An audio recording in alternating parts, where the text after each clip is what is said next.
Hi guys, Assalamu alaikum. This is me Badullah. I'm a first year student at Khyber Medical College. So in my very initial videos, I told you guys कि आपने जब भी MCQs की practice करनी है तो आपने एक मिस्टेक नोटबुक बनानी है.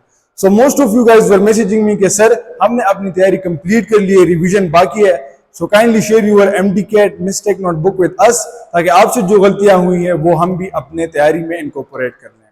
Now the thing is कि मैं उसको शेयर कर लेता in my group and you guys will have benefited from it, but not all of you.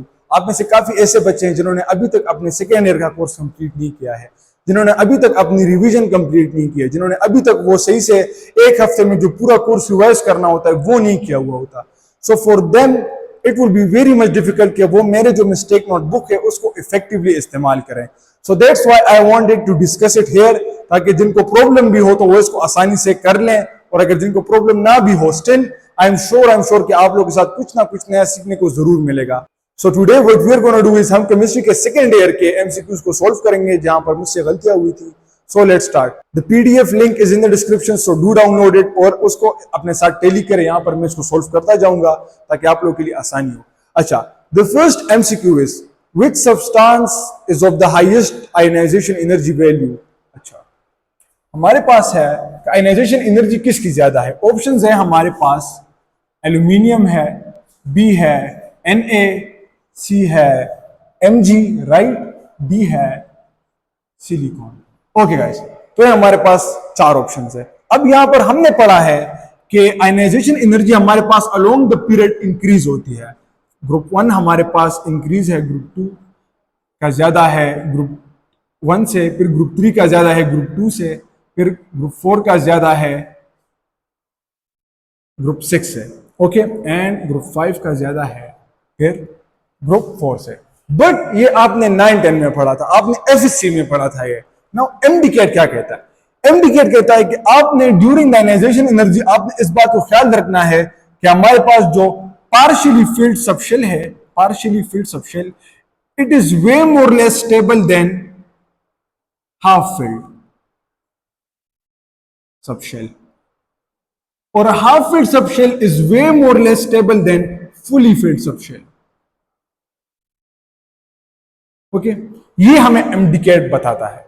Now अगर हम इस ट्रेंड को फॉलो करें तो हमारे पास जो Na है ग्रुप 1 है उसका है 3s1, Na3s1, फिर Mg है, राइट, Mg है 3s2, फिर हमारे पास है 3s2 3p1, 3s2 3p2. Okay guys, तो ये हमारे पास इसका वैलेंस इलेक्ट्रॉनिक कॉन्फ़िगरेशन है. अच्छा, अब द थिंग इज कि यहां पर देखिए S2 इज फुली फील्ड, तो ये इससे ज्यादा स्टेबल होगा. अब P1 यहां पर हाफ फील्ड है लेकिन S2 यहां पर फुली फील्ड है, तो ये यहां पर इसका आयनाइजेशन एनर्जी ज्यादा हो जाएगा. अब यहां पर P1 और P2 में ज्यादा किसका है. ऑब्वियसली जिसमें इलेक्ट्रॉन ज्यादा हो उसमें फोर्स ऑफ अट्रैक्शन ज्यादा होगी. So silicon has greater ionisation energy than aluminium. But in general अगर हम ट्रेंड देखते हैं तो हमारे पास मैग्नीशियम का ionisation energy is the greatest among these 4. अब यहां पर आपको कंफ्यूजन हो गई होगी कि Mg और सिलिकॉन में ज्यादा आयनाइजेशन एनर्जी किसकी है. तो यहां पर S2 है हमारे पास, यहां पर हमारे पास P2 है. S2 is way more closer to the nucleus than P2, जिसकी वजह से यहां पर फोर्स ऑफ अट्रैक्शन ज्यादा होता है एंड आयनाइजेशन एनर्जी इसकी कंपैरेटिवली टू सिलिकॉन ज्यादा होगी. So the correct answer is C. Okay guys, so that was the first MCQ. अब दूसरे MCQ की तरफ जाते हैं. Okay, now the next MCQ is which has the largest ionic radius. अच्छा, this is also a very easy MCQ guys, आसानी से हो सकता है. अच्छा, now the thing is कि ionic radius की अगर हम बात करते हैं, so ionic radius में एक बात है, इसको याद रखें. Ionic radius for isoelectronic system, of course, isoelectronic system. Okay, अच्छा, यहां पर क्या होगा अगर हमारे पास पॉजिटिव चार्ज ज्यादा होगा, अगर एक आयोनिक कंपाउंड में पॉजिटिविटी ज्यादा होगी तो इसकी साइज के साथ इनवर्स रिलेशन होता है, जबकि एक नेगेटिव एनाइन का जो है ना साइज के साथ डायरेक्ट रिलेशन होता है. मतलब अगर नेगेटिव चार्ज इंक्रीज होगा तो साइज इंक्रीज होगा, अगर पॉजिटिव साइज इंक्रीज होगा तो साइज डिक्रीज करेगा. अब आपके साथ जो है ना यहां पर ऑप्शंस क्या क्या है. इसको याद रखें, है Na Mg+2, right, Mg+2 Na+1, फिर आपके पास है एल्यूमिनियम +3, फिर आपके पास है सिलिकॉन +4, फिर अगर और पीरियड 3 का आसानी से अगर आपको एक निमोनिक चाहिए तो ना मांगे अली से, पे से, कल और आज। ये इसका एक सिंपल सा निमोनिक है जो मैंने याद किया था उस तरह। SI का +4 भी हो सकता है, -4 भी हो सकता है, फिर इसका -3, फिर इसका -2, फिर इसका -1 और यहाँ पर 0 because it is normal gas. Okay guys, so अब यहां पर देखते हैं कि यहां पर क्या हो रहा है। Na और Mg, इसमें +2 चार्ज किसका ज्यादा है? Mg+2 का है ऑब्वियसली। तो हमने पढ़ा था कि अगर पॉजिटिव चार्ज इंक्रीज करेगा तो साइज डिक्रीज करेगा।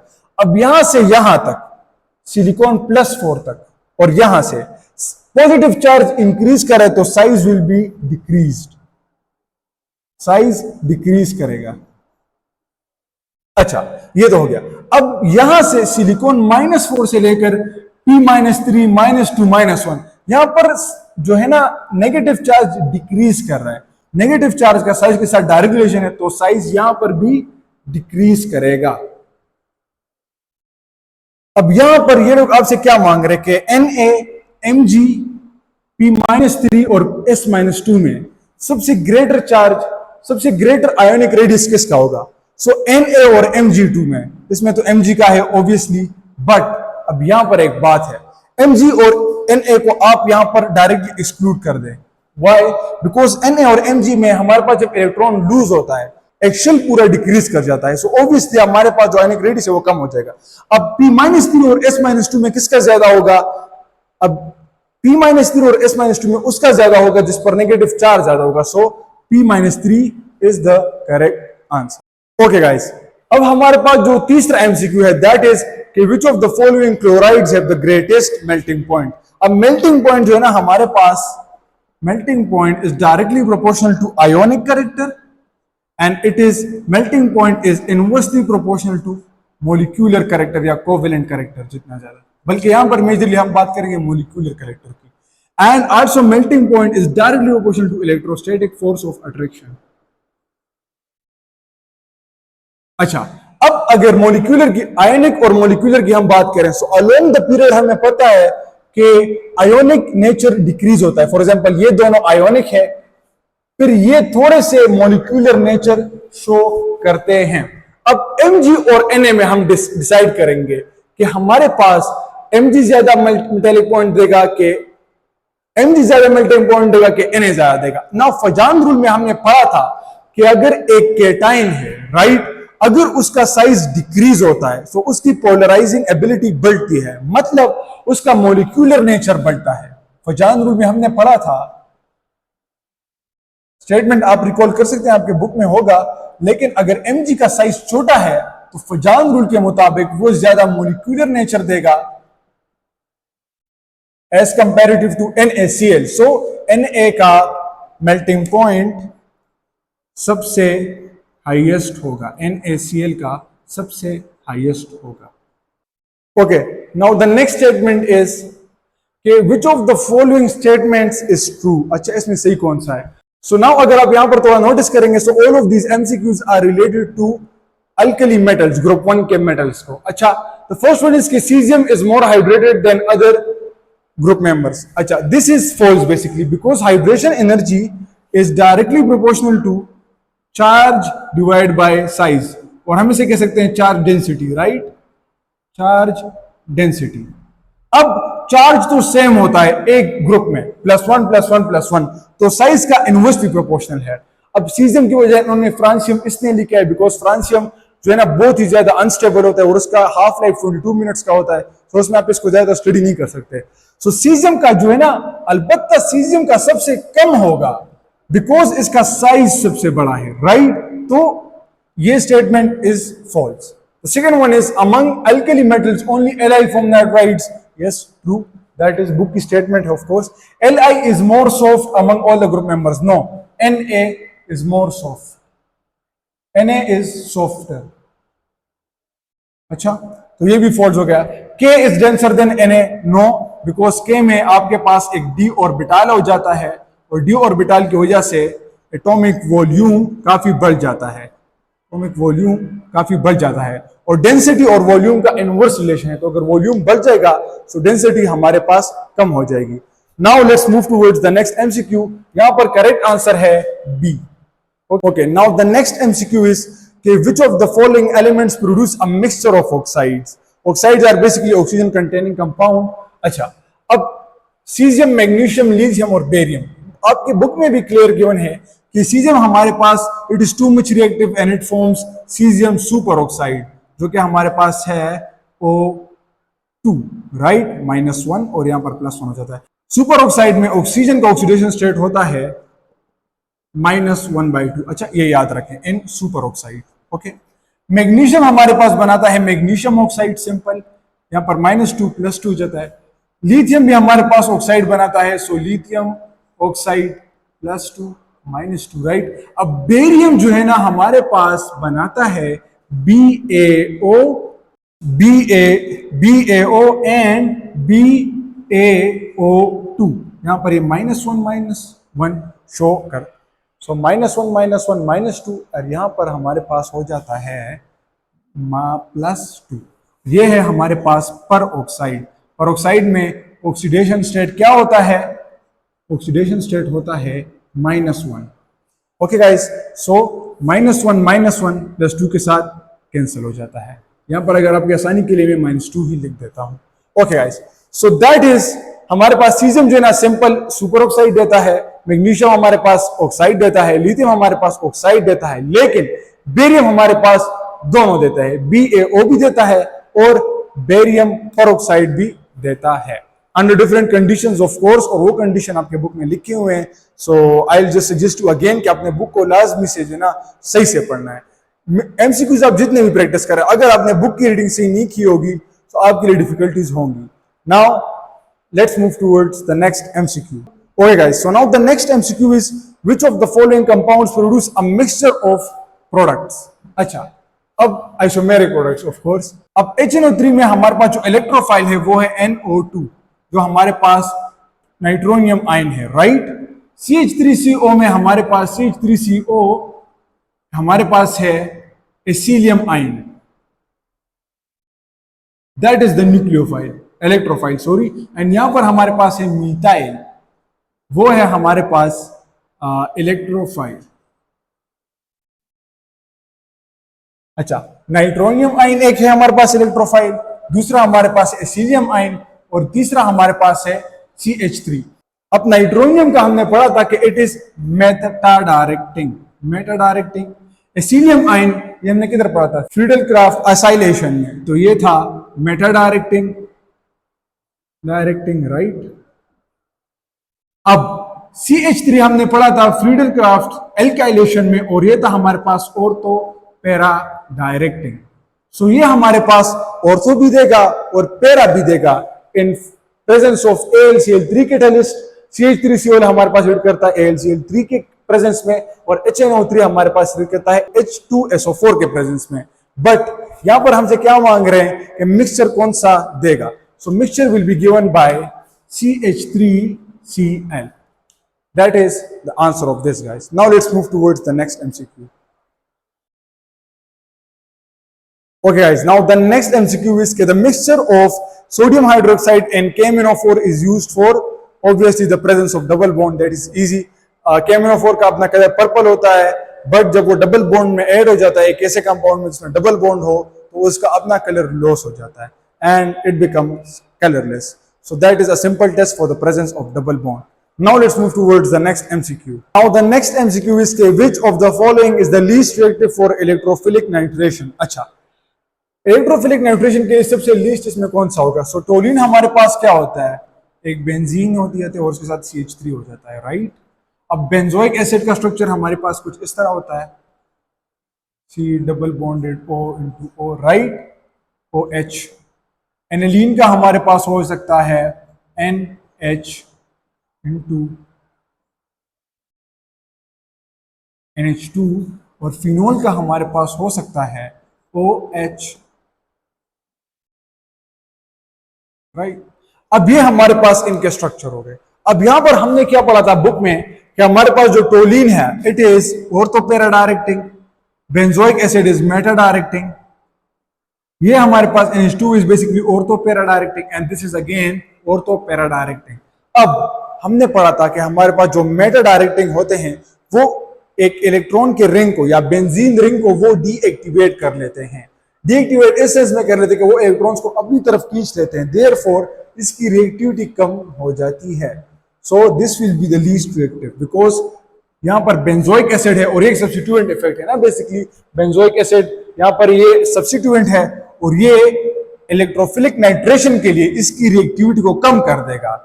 This is called the deactivating effect यहाँ पर, and that is the answer of it. So benzoic acid is the correct answer. Now the next MCQ is के compare to bituminous coal, sub bituminous coal has high carbon percentage, low moisture and two low या high moisture. अच्छा, हमने पढ़ा था कि जो हमारे पास कोल formation होता है उसकी फॉर्मेशन इस तरह होती है, वुड गेट्स कन्वर्टेड इनटू पीट, that's get converted into lignite, फिर हमारे पास आता है सब बिटुमिनस, फिर हमारे पास आता है बिटुमिनस, फिर हमारे पास आता है एंथ्रासाइट, और एंथ्रासाइट का सबसे ज्यादा 9 कार्बन परसेंटेज होता है, दैट इज ग्रेटर देन 90%। अच्छा, अब वुड में हमारे पास होता है 50% कार्बन, पीट में हमारे पास होता है 60% कार्बन, लिग्नाइट में हमारे पास होता है 70% कार्बन, सब बिटुमिनस में होता है 75% कार्बन और बिटुमिनस में होता है 80% कार्बन। अच्छा, नाउ ये हो गया। अब अगर इनमें 50% कार्बन है तो इसमें और क्या है, हाइड्रोजन है, ऑक्सीजन है, and same goes for the rest of them too, water है, मॉलिक्यूल है, कुछ इस तरह के कंपाउंड्स होते हैं इसमें। ओके, नाउ बात हो रही है सब बिटुमिनस और बिटुमिनस की, तो सब बिटुमिनस का कार्बन परसेंटेज कम है, सो ये गलत हो गया। लो मॉइस्चर नो, इसमें मॉइस्चर लो नहीं होता। N2 तो दोनों में इक्वल होगा बिकॉज एटमॉस्फेयर में प्रेजेंट होते हैं, सो वो भी नहीं। अब हाई मॉइस्चर होगा बिकॉज अगर 75% यहाँ पर कार्बन है तो यहाँ पर HO ज्यादा होगा बनिस्बत के यहाँ पर। सो सब bituminous coal is higher moisture than bituminous coal. Okay guys, now let's move towards the next MCQ. Now the next MCQ is which of the following substances shows these oxidation state? अच्छा, now oxidation state जो है ना मैंने elements के लिखे हुए हैं उसके साथ ही, so you can just copy that और वहां से आपको पता चल जाता है कि which one is the correct answer. The next MCQ is which of the following is not a homocyclic compound? अच्छा, now आपके सामने 4 ऑप्शंस हैं। The first one is anthracene. Anthracene is a aromatic compound और ये जो है ना 3 ring का होता है, and it is basically all the corners are occupied by carbon, so ये हमारे पास homocyclic है। बेंजीन तो obviously आप सबको पता है कि aromatic compound है, and that is also a homocyclic compound.